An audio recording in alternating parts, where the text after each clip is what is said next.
What's up, guys? Something I want to talk about. Let's talk about the future, and specifically the future of virtual reality. Stay tuned to check it out.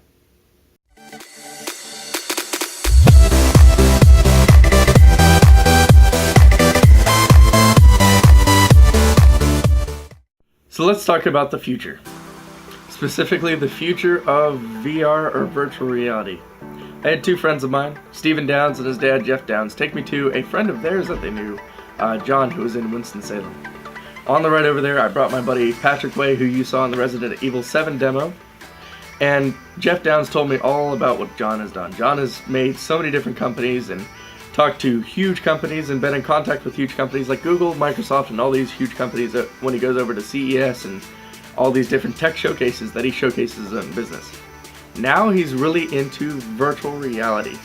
He owns a little game store in Winston-Salem called Game On, where you can do all your normal game store stuff, but he also has a back room where you can test out VR. He has the Oculus Rift for testing, the HTC Vive for testing, the PlayStation VR also for testing, but all the other ones for sale. Now, John has a vision and an idea that he wants to bring to life, and that he has companies asking him to bring to life, which is really cool.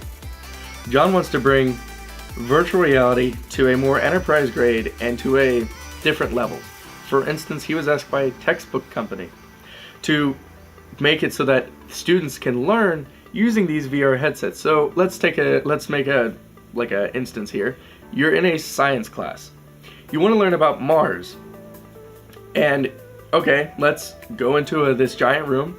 There's about however many headsets you need, and it's just a dark room with all these different sensors going on. You put on all these headsets, you go to Mars, you figure out and learn about Mars. That is awesome. And I think that's a great idea, and that's a great way to head with this. John is developing an enterprise system right now. He's saying it could be anywhere from like $69,000 to all the way up to hundreds of thousands of dollars for like a room fully equipped with all the VR capabilities and a couple of different headsets. He considers this enterprise grade VR. Because our next, this thing? I don't know if you share with you, so we want to take this to the next level. So in the next couple of months, we're what? Yeah, that's we're actually going to open a studio.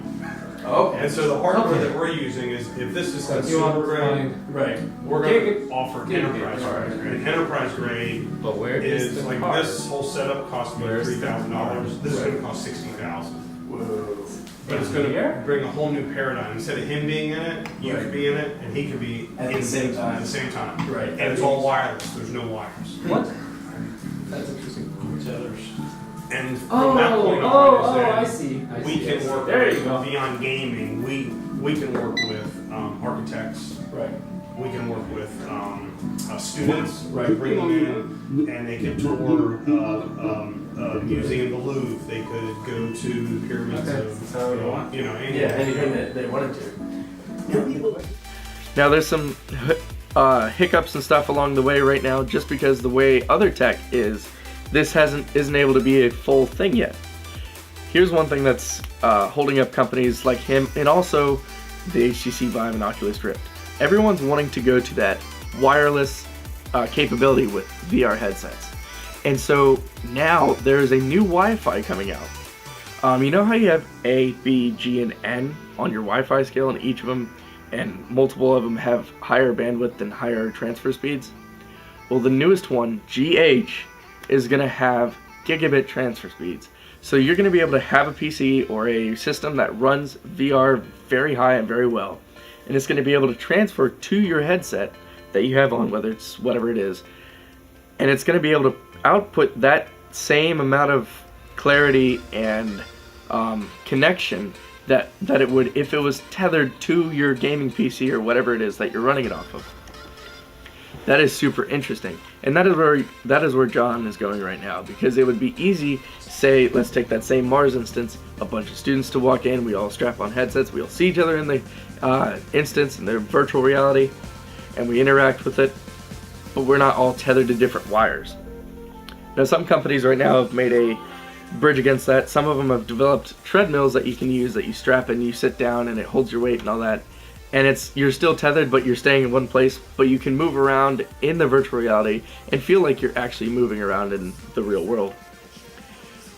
That I don't think is where VR is going, but I think VR, once this new Wi-Fi comes out, it is totally going towards the wireless completely. You just have a battery pack in the headset and all that. Just based off of my knowledge of like the way the rover works with wires, how are you gonna? What's the So right now, if you go to Best Buy, we're on like the 9th generation of Wi-Fi. Right. And it's all based on the signal. Right. Okay, so that signal can only hold like so many data packets. Right. So the latest generation of Wi-Fi that got approved by the FCC Okay.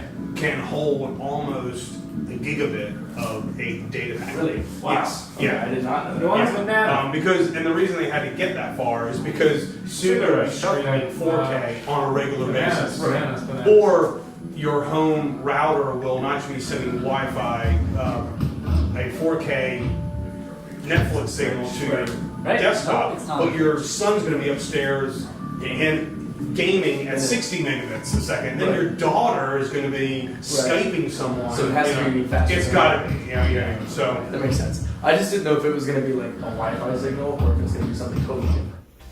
Now, one thing I noticed when playing, because we tested out a couple of different headsets, and specifically we tested out the HTC Vive. That is super interesting. I got to play a couple of different games. I got to play like this Galaga game. That was very interesting. It was like Space Pirates or something like that. It was super cool. Basically, you just like shot a bunch of these like little alien spaceships with these guns and shields you have. It was really cool. You'll see the footage as I'm talking here.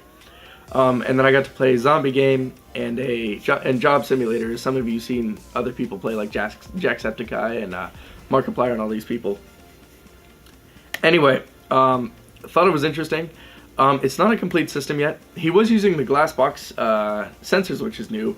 Those are about $300 a sensor, very expensive, but they're very cool and they're way more accurate than the normal sensors that the HTC Vive comes with. And we had 3 set up in the back room. You'll see it. You'll see it in the footage behind me. And yeah, it was super cool. The thing I noticed that was interesting that it's not there, I can play on a 1080p monitor or a 4K monitor or something like that, and I can see a lot of crisp clarity in my games. The VR heads, or the HTC Vive in particular, was not there yet, and I don't think and I know the Oculus and the PlayStation VR aren't yet, but it's still immersive. Some people have come out with a 4K VR headset, but what it was 2K in one eye and 2K in the other eye, which made it 4K. Super interesting, super cool though. I think we just gotta wait till this Wi-Fi comes out and we'll be good. Anyway, super fun to play. It was a lot of cool, I guess, experiences all at once. Like, I totally thought I was in the world that I was playing in. For instance, I was in the zombie horror game where I was like shooting a bunch of zombies. I was actually there. I could move around. It was weird having that spatial recognition. I could see distances. It was really interesting. Now, as far as the future, let's say 10, 20 years down the road, it's kind of interesting. For me, I'm not trying to be like one of those people that says, oh, this is going to happen and we should all be afraid, one of those conspiracy theorist people, but like, this could be an interesting concept. I can see where people are going to want it to go, say for health reasons. You want to train surgeons and you put them in a headset, have a certain amount of gloves on or something, and you're performing surgery in VR, but you're not actually performing surgery.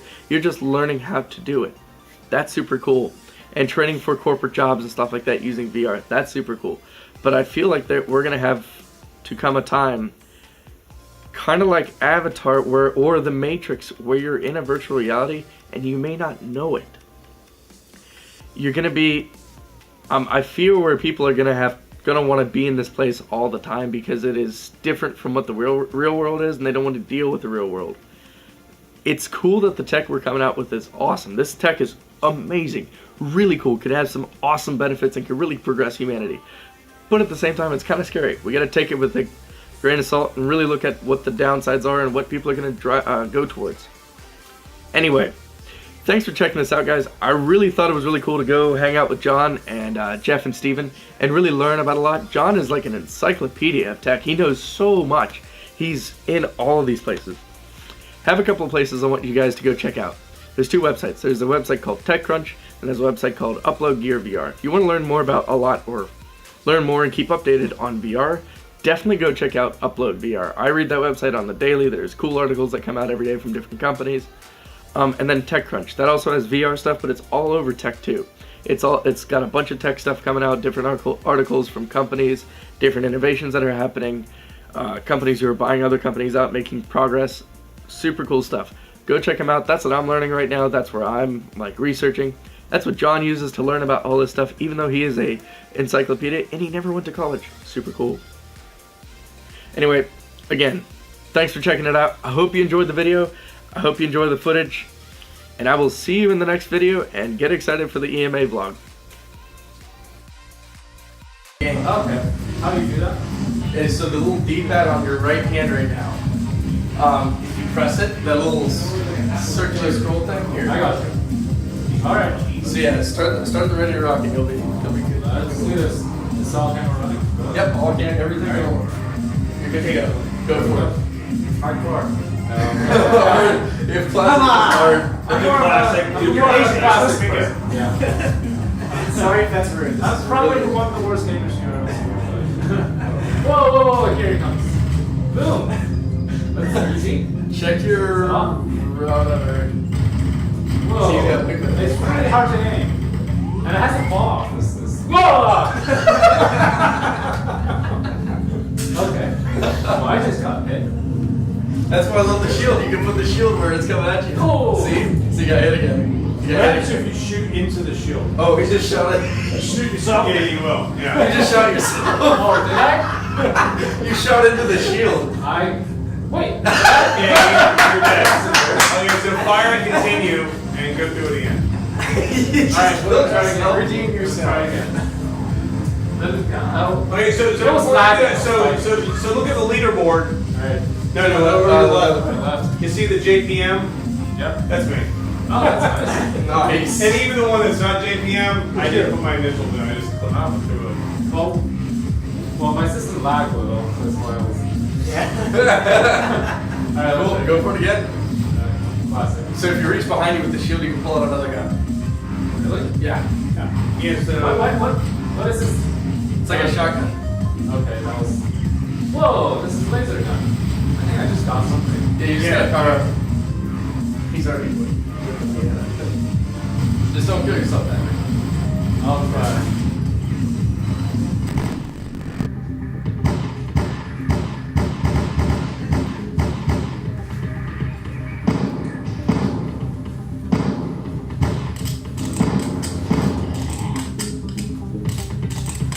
Use the trackpad to switch weapons.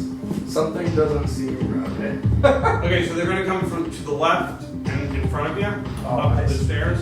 But there's also a baby little girl zombie that's going to come behind you. But okay, so only shoot at the ammo. See, go to your right. Go to your right. There's an ammo thing there. Only shoot the gun you want the ammo in. Okay. Okay.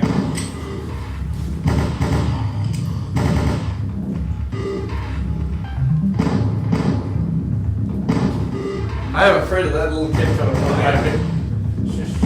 Yeah, I should have told him that, yeah. I know. Yeah, it's pretty awesome with it. And you can look on the side of the gun, like how many bullets are left. Say, Oh, I see how you found that. What's that? Wow. remember you have the chainsaw. Oh yeah, I have a chainsaw. What is this trying to line up the gun? For you, it is. True that. Okay, I can see that. Okay, I see how this. I thought it was that way.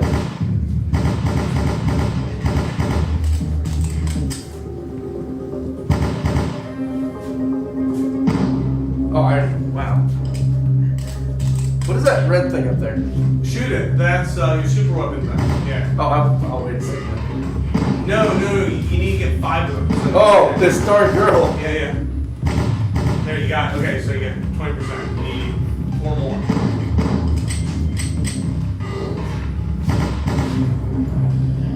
Oh, jeez. I got a headshot. I didn't agree to hit that guy.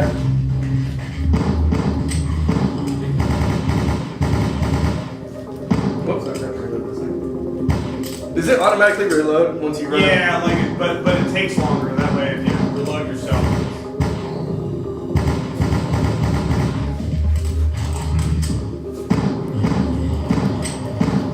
And there's no more people behind you. I don't know why I just reloaded that. What do you think? I like this a lot. This is a lot more interesting. Should take a look at yourself. The MP whatever is like so much easier. There we go.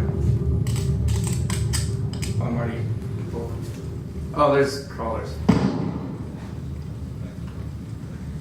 There. Oh, that's how I see that. I'm like.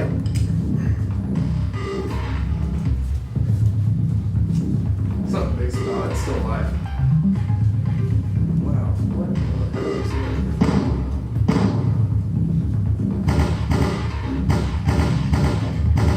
That's. I cannot line up like a normal gun. What are these? Alright, so now they're gonna come in front of you and to both the left and right of you. Nice. I'm guessing from behind me too. Yeah. Well, not really behind you. He's really back there. Ooh. Because I was like, I saw that there. I didn't know if they were gonna come up tonight. Oh, I see it.